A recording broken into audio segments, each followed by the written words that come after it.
যুক্তরাষ্ট্র ইরানের মধ্যে সাম্প্রতিক সামরিক সংঘাতের পর গভীর উদ্বেগ প্রকাশ করেছে চীন। একই সঙ্গে সংশ্লিষ্ট সব পক্ষকে সংযম প্রদর্শন এবং উত্তেজনা না বাড়ানোর আহ্বান জানিয়েছে বেইজিং।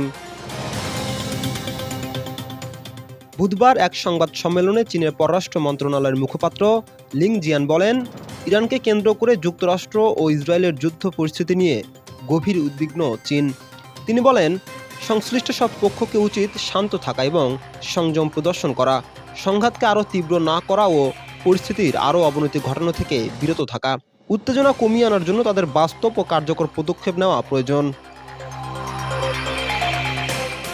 চীনের এই মন্তব্য এমন এক সময় এলো যখন হরমুজ প্রণালীতে একটি মার্কিন অ্যাপাচি হেলিকপ্টার ভূপাতিত হওয়ার ঘটনার জেরে যুক্তরাষ্ট্র ইরানের বিভিন্ন লক্ষ্যবস্তুতে বিমান হামলা চালিয়েছে।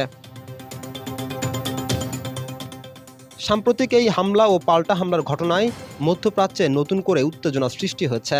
পরিস্থিতির আরও অবনতি ঠেকাতে আন্তর্জাতিক সম্প্রদায়ের পক্ষ থেকে কূটনৈতিক উদ্যোগ জোরদারের আহ্বান জানানো হয়েছে।